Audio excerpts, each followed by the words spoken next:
Hi guys, welcome to my channel. तो इस part की स्टार्ट होती है। एक हफ्ता गुजर जाता है और हमें मिस मार्शल यानी कि लैला दिखाई जाती है, जो कि कहीं पे किसी से मिलने के लिए आई हुई थी। वो उस जगह पर आती है और उस जगह पर उसको मिस स्नैपली नजर आती है और वो उसको देखकर कहती है कि ये है जिसने मुझे यहाँ पर बुलाया है। और देखकर लगता है कि शायद हम दोनों के बीच में कोई ज़्यादा ताल्लुकात वगैरह नहीं होंगे। मिस नेफली बड़े ही खामोशी से अपना सर नीचे करके बैठी हुई थी और उसे देखकर वो कहती है, ओह ये काउंटेस एडिथ नेफली है। और उसको देखने के बाद उसके जहन में एक ख्याल आता है कि देखकर लगता है कि शायद वो मिस नेफली हो जिन्होंने उसको लेटर भेजा हो। लेकिन मेरे ख्याल से मिस मार्शल और वो दोनों इतने खास क्लोज नहीं थे। तो वो इस बात को अपने जहन में रखते हुए जाके किसी दूसरे चेयर पर बैठ जाती है और अपने मन में सोच रही होती है कि हो सकता है कि वो एनोनिमस लेटर किसी और ने उसको भेजा हो। जैसे ही वो वहाँ पर बैठती है, मिस नेवली अचानक से खड़ी हो जाती है और वो उसके तरफ कदम बढ़ाते हुए आती है और उसको कहती है कि बहुत वक्त हो गया है और वो काफ़ी ज़्यादा खुश दिली से उसे मिल रही थी। लैला भी उसे कहती है कि हाँ, और अपने मन में सोचती है कि आखिर ये मेरे साथ इस तरीके से क्यों मिल रही है। मिस नेफली उसे कहती हैं कि आपने मुझे यहाँ पर आई और आपने मुझे हेलो भी नहीं किया। हमने पहले डिसाइड नहीं किया था कि अब हम कम से कम अपना डिस्टेंस रखेंगे। सिस्टर, उसका जैसे ही वो उसको सिस्टर बुलाती है, लैला अपने मन में सोचती है क्या इसने सिस्टर कहा। और ये इसने कहा कि हमने ये बात आपस में की थी कि हम दोनों डिस्टेंस नहीं रखेंगे। नेफली उसको कहती है कि सिस्टर, आखिर आपने वो इयररिंग्स क्यों नहीं पहनी थी जो कि लास्ट टाइम मैंने आपको दी थी एज अ गिफ्ट के तौर पर। आप हमेशा उन इयररिंग्स को पहना करती थी और वो क्यों आप अक्सर रोज़ाना ही पहना करती थी।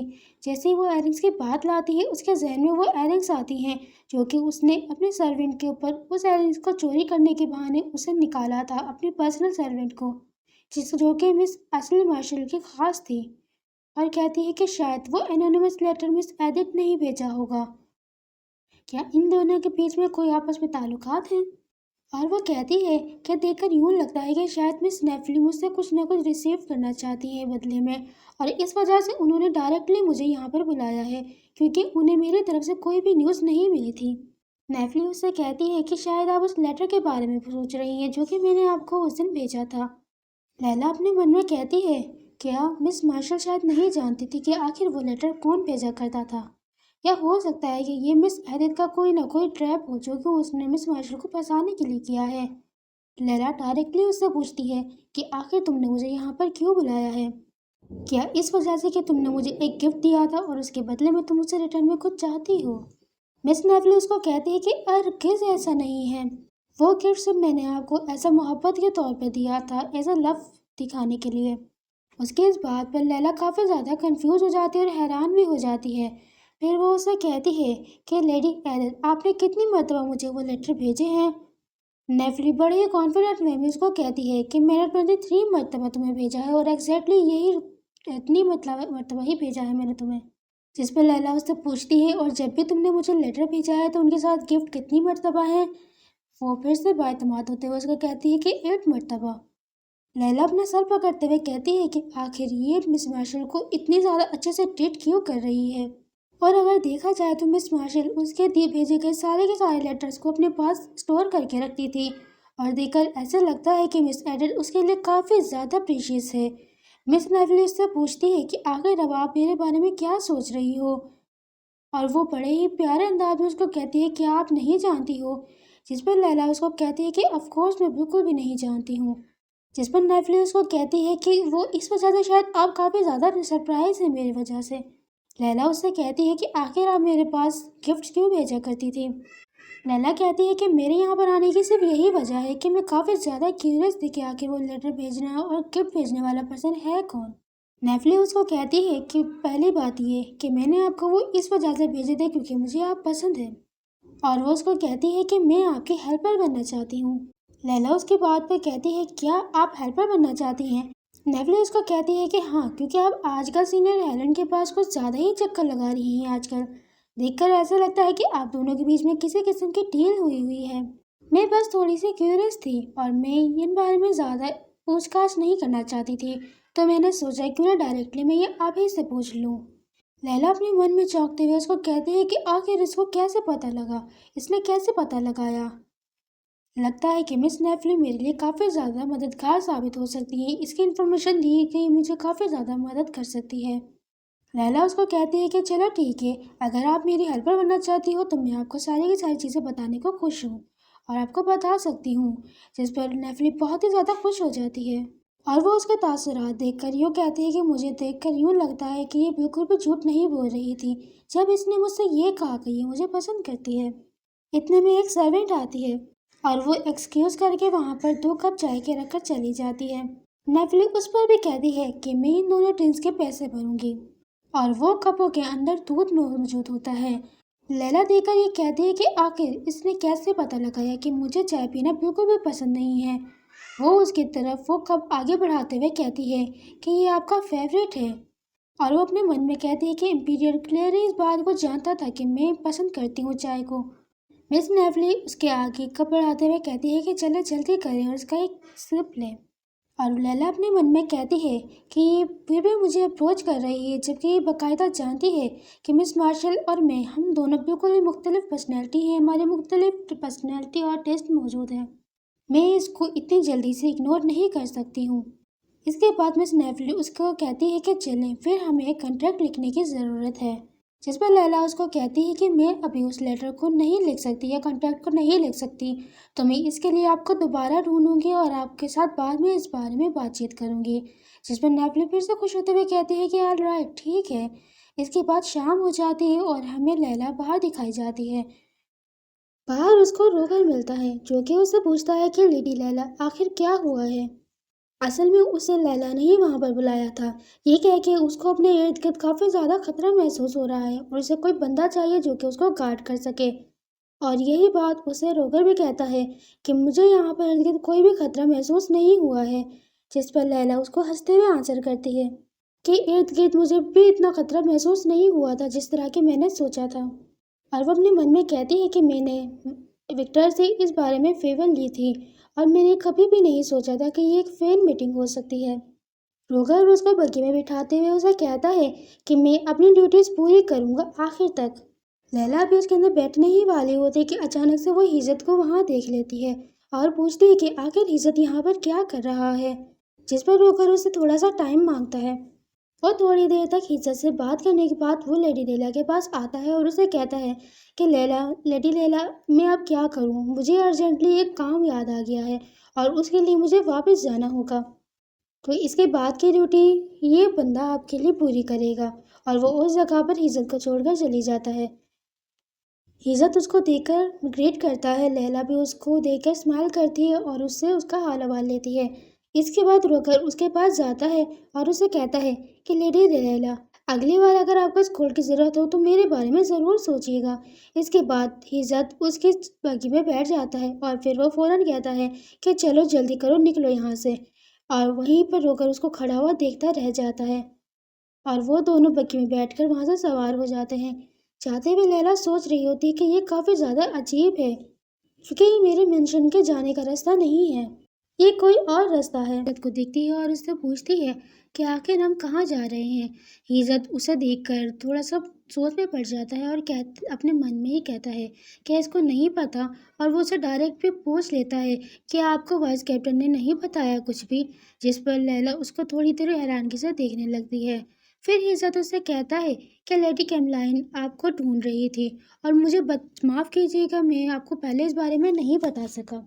जिस पर लैला मुस्कुराते हुए उसको आंसर करती है कि कोई बात नहीं, आपका कोई ना कोई रीज़न रहा होगा जिस पर। और वो अपने मन में सोचती है कि रोगर बहुत ही ज़्यादा जल्दी में वहाँ से निकला था, हो सकता है शायद वो उनके लीडर के पास पहुँचा हो। इसके बाद इज़्ज़त उससे कहता है कि वो कह रहे थे कि वो आपको ढूंढ रहे हैं, उन्हें ज़रूर आपसे कुछ ज़रूरी काम है। इसके बाद लैला अपने मन में कहती है क्या उन्होंने उस हाल को दोबारा से ढूंढ लिया है। लैला इज़्ज़त से कहती है कि ये सब कुछ ठीक है इज़्ज़त। इज़्ज़त भी थोड़ा सा कंफ्यूज में वहाँ में बैठा हुआ होता है, जैसे कि उसको बहुत ही ज़्यादा शर्म आ रही होती है। लैला अपने मन में कहती है ये बहुत ही ज़्यादा ऑब्सेस्ड है उन चीज़ों के बारे में और उनको ढूंढने के बारे में। आखिर क्या कुछ हुआ है, क्या मैं अपने मन में सोच रही हूँ इन करेक्टर्स के बारे में, लेकिन ये मुझसे काफ़ी ज़्यादा अनकंफर्टेबल लग रहे हैं। इसके बाद लैला उसकी तरफ अपना हाथ बढ़ाती है और कहती है कि तुम्हें अपसेट होने की ज़रूरत नहीं है, لیکن تبھی اس کو تھوڑا سا احساس ہوتا ہے کہ وہ دونوں اتنے قریب تو نہیں ہیں کہ وہ اس کو اس طرح دلاسا دے سکے، اور وہ فوراً سے اپنا ہاتھ پیچھے کر لیتی ہے اور وہ ٹاپک چینج کرنے کی کوشش کرتی ہے اور کہتی ہے تمہیں پتہ ہے کہ آخر وکٹر کہاں گیا ہے؟ جس پر عزت کے اسے نہ سمجھنے کا بہانہ کرتا ہے، اسے پوچھتا ہے کہ آپ کا کیا مطلب ہے؟ جس پر لیلا اس سے کہتی ہے کہ جب میں ہیپر مینشن میں انٹر ہوئی تھی تو میں نے اس کو کہا تھا کہ وہ میرے بیٹے کو سکھائے کہ کس طرح رنگ یوز کرنی ہے، جس پر عزت تھوڑا سا کنفیوز وے میں اس کو دیکھنے لگتا ہے اور لیلا اس کو کہتی ہے میرا بیٹا ہیروا بہت زیادہ ٹیلنٹڈ ہے اور مجھے لگتا ہے کہ وہ ان چیزوں کو بہت آسانی سے سیکھ سکتا ہے، اور یہ میں دعوے سے کہہ سکتی ہوں کہ وہ ہیپر فیملی کے فیوچر میں کافی زیادہ کام آ سکتا ہے۔ اس کے بعد وہ عزت سے خوش ہوتے ہوئے ہنستے ہوئے کہتی ہے کہ مجھے لگتا ہے عزت تم اس کے لیے ایک بہت ہی زیادہ بہترین ٹیچر ثابت ہوگے۔ میں ہمیشہ سے یہ بارے میں پلان کرتی تھی کہ میں تمہیں ایز اے وش کے طور پر یہی چیز مانگوں، اور جب لاسٹ ہماری بیٹ ہوئی تھی تو مجھے اس پہ تم سے ایک وش مانگنی تھی جیتنے کے بدلے میں، تو میں جیت چکی ہوں اور یہ میری وش ہے۔ عزت پہلے تو کافی دیر تک خاموشی سے اس کو دیکھتا ہے اور پھر کہتا ہے کہ اوہ ایکسکیوز می، جس پر لیلا کو سمجھ نہیں آتی، اور عزت کہتا ہے کہ میں کرنے کو راضی ہوں اگر میرے پلاٹ مجھے اس بارے میں اجازت دے تو۔ اس کے بعد وہ اس جگہ پر پہنچ جاتے ہیں۔ لیلا اس مینشن کے اندر انٹر ہوتی ہے اور سامنے اپنے کیملائن کو دیکھتی ہے۔ کیملائن دیکھ کر اس کا نام بلاتی ہے اور آتے ہی فوراً اس سے چپک جاتی ہے، اسے ہگ کر لیتی ہے اور اسے کہتی ہے کہ میں نے بہت ٹائم ہو گیا تمہیں نہیں دیکھا ہے، کیا تم مجھے ایک مرتبہ بھی دیکھنے کے لیے نہیں بلا سکتی تھی، یا تم خود میرے پاس نہیں آ سکتی تھی صرف ایک مرتبہ اپنا فیس دکھانے کے لیے؟ جس پر لیلا اسے کہتی ہے کہ میں چاہتی تھی، میں آپ کو دیکھنا چاہتی تھی۔ اس کے بعد لیلا فوراً مین پوائنٹ پر آتے ہوئے کہتی ہے لیکن آپ نے مجھے اس جگہ پر آخر کیوں بلایا ہے؟ جس پر کیملائن اس کو کہتی ہے کہ ہاں مجھے تمہیں پہلے ہی بتا دینا چاہیے تھا، تمہاری ویڈنگ کی پریپریشن آلموسٹ کمپلیٹ ہی ہو چکی ہے۔ جس پر لیلا کافی زیادہ گھبرا جاتی ہے اور وہ گھبراتے ہوئے اسے بولتی ہے کیا اتنی جلدی؟ اور وہ اپنے ہاتھ میں ایک پیپر لیتے ہوئے کہتی ہے کہ میں نے سوچا تھا کہ میں ان کی ساری چیزوں کو میں آخر میں ڈیٹیلز کر کے دیکھوں گی، اور سب سے پہلے میں ایک ڈیٹ ڈیسائیڈ کروں گی جس میں سارے کے سارے ناولس کو انویٹیشن بھیجوں گی، اور مجھے لگتا ہے کہ یہ بہت زیادہ جلدی کرنے کی ضرورت ہے۔ لیلا اس کے سامنے دیکھ کر بس ہاں ہی کر رہی ہوتی ہے اور اپنا سر ہلا رہی ہوتی ہے۔ لیلا اس کو دیکھ کر کہتی ہے کیا یہ اتنی زیادہ قریب آ گئی ڈیٹ؟ مجھے لگتا ہے کہ ہماری شادی بہت ہی زیادہ جلدی ہو سکتی ہے، اور وہ پیپر کو بھی پڑھ رہی ہوتی ہے۔ جس کیملائن اس کو دیکھتے ہوئے کہتی ہے کہ تم سچ میں بہت جلد ہماری فیملی کا ایک حصہ بننے والی ہو، اور اس کے ہاتھ میں ایک قسم کا باکس ہوتا ہے جو کہ وہ اس کے سامنے رکھتے ہوئے اسے کہتی ہے کہ یہ تمہارے لیے ایز اے کنگریچولیشن گفٹ ہے اور یہ تم دونوں کے لیے ہے۔ لیلا اس کو دیکھتے ہوئے کہتی ہے کہ میرے حساب سے یہ تو صرف ایک کنٹریکٹ میرج تھی، لیکن یہ کچھ زیادہ ہی ہوتا جا رہا ہے، کیا مجھے مس کیملائن کو ساری کی حقیقت کے بارے میں پہلے ہی آگاہ کر دینا چاہیے؟ کیملائن اس کو کہتی ہے چلو جلدی کرو، اپنا ہاتھ آگے بڑھاؤ اور اسے کھولو۔ لیلا اس کو کھولتی ہے اور دیکھ کر حیران ہو جاتی ہے کیونکہ اس کے اندر ایک بہت ہی زیادہ خوبصورت سی پورٹریٹ تھی جس کے اندر وہ وکٹر اور ہیروا تینوں کے تینوں موجود تھے، اور کیملائن اس کو خوش ہوتے ہوئے کہتی ہے کہ تمہیں یہ کیسا لگا؟ یہ میری رنگ ہے جو کہ اب سے تمہیں پروٹیکٹ کرے گی ہر خطرے سے۔ لیلا اس کو دیکھتے ہوئے کہتی ہے کہ مجھے تو نہیں لگتا کہ حال ہی میں کچھ خطرناک میرے ساتھ ہونے والا ہے، اور وہ اپنے من میں کہتی ہے کیا کیملائن کی رنگ اس کے اندر موجود ہو سکتی ہے؟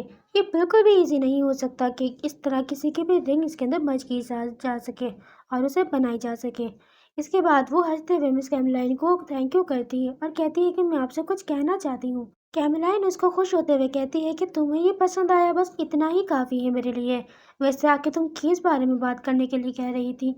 یہ لیلا بہت ہی زیادہ خوش ہوتے ہوئے اس باکس کو گلے لگاتی ہے اور اس کو کہتی ہے لیکن وہ ہمیں بات سنائی نہیں جاتی۔ اس کے بعد سین شفٹ ہوتا ہے اور ہمیں شام کا سین دکھایا جاتا ہے جس میں لیلا عزت کے ساتھ باہر آ چکی ہوتی ہے مینشن سے، اور عزت اس کو اس بگی میں بٹھا رہا ہوتا ہے، اور لیلا اس سے پوچھتی ہے کہ آخر کیا ہوا ہے یہاں پر، لیکن جب وہ بگی کے اندر دیکھتی ہے تو وہ ایک دم سے حیران ہو جاتی ہے کیونکہ اندر وکٹر بیٹھا ہوا تھا۔ وہ کیریج کے اندر انٹر ہوتے ہوئے کہتی ہے کیا تم حال ہی کے کچھ دنوں میں کچھ زیادہ ہی بزی نہیں تھے؟ جس پر وہ اس سے کہتا ہے کہ میں نے ساری کی چیزیں پہلے ہی بہت جلدی ختم کر لی تھی تاکہ میں یہاں پر آ کے تمہیں دیکھ سکوں۔ اس کے بعد عزت وہاں پر ان دونوں سے الوداع کہہ کے وہاں سے جانے لگتا ہے۔ विक्टर उसके हाथ में उस बुक्स को देखकर पूछता है कि आखिर ये क्या है, जिस पर वो कहती है कि ये तुम्हारी मदर ने मुझे दिया है एज अ वेडिंग गिफ्ट, और उन्होंने ये भी साथ में कहा है कि अगर मैं इसको अपने बेडरूम में रखूँ तो ये मुझे बुरी चीज़ों से बचाएगी और मेरी प्रोटेक्शन करेगी। जिस पर विक्टर उसको कहता है क्या बेडरूम में? जिस पर विक्टर कहता है कि वैसे भी बेडरूम में तो मैं तुम्हें प्रोटेक्ट कर ही लूँगा, तो क्यों ना हम इसको किसी और जगह पर एज डेकोरेशन के तौर पर लगाया जा सके, क्यों ना हम इसको हिरुआ के रूम में लगाएं। जिसकी ये बात लैला को भी काफ़ी ज़्यादा पसंद आती है और कहती है कि हाँ क्यों नहीं। फिर अचानक से लैला उसकी बात पर गौर करती है और कहती है क्या हम दोनों एक ही बेडरूम शेयर करेंगे? जिस पर ही विक्टर बड़ा ही खुश होता है, उसे कहता है कि ऑफ कोर्स, क्योंकि हम दोनों कपल जो हैं।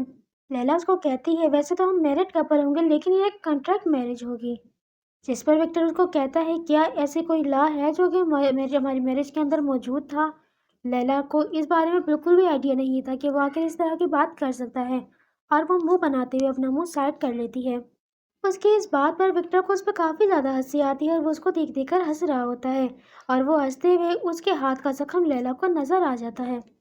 इतने में सीन शिफ्ट होता है और हमें इंपीरियल की तरफ ले जाया जाता है, जो कि अपने रूम में बैठा हुआ बड़ा ही खुश हंस रहा होता है और सोच रहा होता है कि लीसियस हैपर्ड, मैंने कभी सोचा भी नहीं था कि तुम औरतों के साथ इतने ज़्यादा सिंसियर हो सकते हो। और उसके हाथ में एक पेपर होता है जिसको देख देख कर वो ये बोल रहा होता है वैसे ये शर्म की बात है कि तुमने मेरे स्पाई को पकड़ लिया जो कि मैंने तुम्हारे मेंशन में डाल रखा था, लेकिन अब मुझे इससे ज़्यादा कुछ बेहतर और बढ़कर करना होगा। इतने में सीन शिफ्ट होता है, हमें विक्टर के तीनों गार्ड्स नजर आते हैं, यानी कि इज्जत, रोगर एंड रुखसाना, जो कि कैरेज में बैठे हुए होते हैं। उसके अंदर का हमें सीन भी दिखाया जाता है जिसमें रुखसाना ज़ोरों ज़ोर से चीख रही होती है अपनी नाकामयाबी के ऊपर। रोगर और इज्जत बाहर की जानिब देख रहे होते हैं उसे इग्नोर करते हुए, लेकिन रुखसाना बड़े ही गुस्से में होती है और उसे यूँ लग रहा होता है कि वो एक खाली कमरे को रोज़ाना साफ करने की कोशिश कर रही हैं, क्योंकि वो घूम फिर कर एक ही जगह पर आ जा रहे थे। वो रोज़ाना उस शैडो का पीछा करते, लेकिन उन्हें कभी भी उसका असली राज पता नहीं चल रहा था, और वो तीनों के तीनों बहुत ही ज़्यादा परेशान थे, जिसमें इज्जत के चेहरे पर ज़्यादा तासुरात नज़र नहीं आ रहे थे। सबसे ज़्यादा परेशान तो रुखसाना बैठी थी, और रोगर थोड़ा बहुत ही परेशान था, जिस पर काफ़ी ज़्यादा गुस्सा होती है रुखसाना और कह रही होती है कि तुम्हें लगता है कि ये सारी की सारी चीज़ें इतनी आसानी से इसी तरह चलती जाएँ? जिस पर रोगर को भी गुस्सा आ जाता है और वो भी कहता है कि आखिर तुम क्या कहने की कोशिश कर रही हो, तुम सब कुछ पहले ही कह चुकी हो जो कि तुम कहना चाहती हो। और इसी तरह उन दोनों की आपस में लड़ाई शुरू हो जाती है, और लड़ाई इतनी ज़्यादा शुरू हो जाती है कि उन दोनों हाथापाई में शुरू हो जाते हैं। उन दोनों को इस तरह देखकर इस बड़े ही खामोश अंदाज में उसको कहता है कि बस करो। जिस पर रोगर उसे कहता है क्या तुम मुझे इस तरह मरते हुए देख सकते हो, तुम अपने डिप्टी कमांडर को इस तरह मरते हुए देख सकते हो। जिस पर इज़्ज़त बड़ी ही काम अंदाज में जवाब देता है कि मैं बिल्कुल भी इन मसलों में पड़ने की कोशिश नहीं करूँगा, ये मसला मेरे जनरल मैनेजर और वाइस प्रेसिडेंट का है, तो तुम दोनों आपस में खुद ही अपने मसले सॉर्ट आउट करो। रुखसाना कहती है कि अगर उस वक्त लैला हमारे पास नहीं होती तो लगता है कि उस वक्त शायद हम मर चुके होते। जिस पर रोगर भी उसकी तारीफ करते हुए उसको कहता है कि मिस लैला बहुत ही ज़्यादा अमेजिंग है, तो मैं जब अगली बार उनसे मिलूंगा तो ज़रूर उनको थैंक यू करूँगा। जिस पर रुखसाना उससे कहती है कि तुम सिर्फ थैंक यू से काम चलाओगे, तुम्हें उसके लिए किट ले जाना चाहिए। उन दोनों को इस तरह देखते हुए इज्जत बड़े ही काम अंदाज में को देख रहा होता है और अपने मन ही मन सोच रहा होता है कि आखिर हमारे लोग इतने ज़्यादा कमज़ोर कैसे हो गए। और फिर अचानक उसके जहन में लैला का ख्याल आता है और उसे पता चल जाता है कि आखिर वो इतने ज़्यादा कमज़ोर क्यों हो रहे हैं। रुखसाना और रोगर आपस में बातचीत कर रहे होते हैं। रोगर बहुत ही ज़्यादा सोचो फिक्र में देखकर इज्जत को उससे कहता है कि आखिर तुम क्या सोच रहे हो, जिसमें इज्जत को बहुत ही ज़्यादा गुस्सा आता है क्योंकि उसने उसके थॉट्स में मुदाखलत की थी, और वो बड़े ही गुस्से में उसे कहता है कि तुम अपने सेंसेस में वापस आ जाओ, और तुम्हें लगता है कि हम बार बार इस तरह फिशन में फेल हो रहे हैं कि ये ठीक है। और वो दोनों एक दूसरे को इस तरह देख रहे थे जैसे कि एक दूसरे को खा जाएंगे, और इस तरह उन दोनों की भी थोड़ी बहुत बहस होना शुरू हो जाती है। और उनकी बहस में हमें ये पता चलता है कि आजकल विक्टर अपने काम में ज़्यादा ध्यान नहीं दे रहा है, जिसकी वजह से उनके ज़्यादातर मिशन फेल होते चले जा रहे हैं। इसके बाद सीन शिफ्ट होता है और हमें एक मेंशन दिखाया जाता है। वो लैला का मेंशन था जहाँ पर विक्टर उसे अपने कैरेज में छोड़ने के लिए आया था। लैला कैरेज से उतरकर उसे बाय करती है। इसके बाद वो अपने घर के अंदर इंटर होती है, यानी मेंशन के अंदर इंटर होती है। इंटर होते ही उसे जेनी नज़र आती है जो कि उसे बहुत करती है। اور سامنے اس کے ہیروا کھڑا ہوتا ہے اور وہ اس نے وہی سوٹ پہنا ہوا تھا جو کہ وکٹر نے اسے گفٹ کیا تھا، کیونکہ وہ اس پہ بہت ہی زیادہ کیوٹ لگ رہا تھا۔ لیلا اس کو دیکھ کر اس کو اپنے من ہی من بہت ہی زیادہ کیوٹ کہنے لگتی ہے۔ ہیروا دیکھ کر کہتا ہے کیا میں اچھا نہیں لگ رہا ہوں؟ جس پر لیلا کہتی ہے کہ تم بہت ہی زیادہ اچھے لگ رہے ہو، یہ تم پر سوٹ کر رہے ہیں۔ جس پر ہیروا اس سے بہت زیادہ تھینک یو کرتا ہے اس کے لیے اور کہتا ہے کہ یہ مجھے بہت ہی زیادہ پسند آئے ہیں۔ جس پر لیلا اس کو کہتی ہے کہ یہ میں نے نہیں لیا، یہ تمہارے فادر کی طرف سے ہے۔ جس پر فادر تھوڑا اٹک کے کہتا ہے اور پھر وہ کہتا ہے کہ اگلی بار جب میں ان سے ملوں گا تو انہیں ضرور تھینک یو کروں گا۔ اس کے بعد سین شفٹ ہوتا ہے اور وہ جینی کے سامنے ہوتی ہے۔ جینی سے کہہ رہی ہوتی ہے کہ وہ اس کی ویڈنگ میں ایز اے گیسٹ کے طور پر آئے، نہ کہ ایز اے بیڈ میٹ کے طور پر۔ جس پر جینی کو بھی اس سے بہت زیادہ خوشی ہوتی ہے اور اس وقت اس نے اسے اپنا انویٹیشن کارڈ بھی دیا ہوتا ہے۔ اس کے بعد لیلا اسے اپنے ساتھ وکٹر کے مینشن اسے فالو کرنے کے لیے کہتی ہے، نہ کہ ایز اے میٹ کے طور پر بلکہ ایز اے نینی کے طور پر، جو کہ وہ ہیروا کے لیے جائے گی، ہیروا کی نینی بن کر، کیونکہ اس نے اس کے ہسبینڈ کی ڈیتھ کے بعد کافی زیادہ اچھی کیئر کری تھی ہیروا کی، اس وجہ سے اسے اس پر کچھ زیادہ ہی اعتبار تھا اور وہ یہی کہتی ہے جینی سے۔ جس پر جینی کو بہت ہی زیادہ خوش ہوتا ہے اور جینی اپنے من ہی من اس کی تعریفیں کر رہی ہوتی ہے، کیونکہ جو اصلی ریولا تھی وہ اس کی بالکل بھی کیئر نہیں کیا کرتی تھی، بلکہ اسے بار بار نیگلیکٹ کیا کرتی تھی، اسے بار بار طنز تنقید بہت ہی برا کرا کرتی تھی اس کا۔ لیکن جو حال ہی کی یہ لیلا ہے، یہ اس کا بہت ہی زیادہ خیال کرتی ہے اور وہ اس وجہ سے بہت ہی زیادہ خوش بھی ہوتی ہے اور اس کے ساتھ جانے کو تیار بھی ہو جاتی ہے۔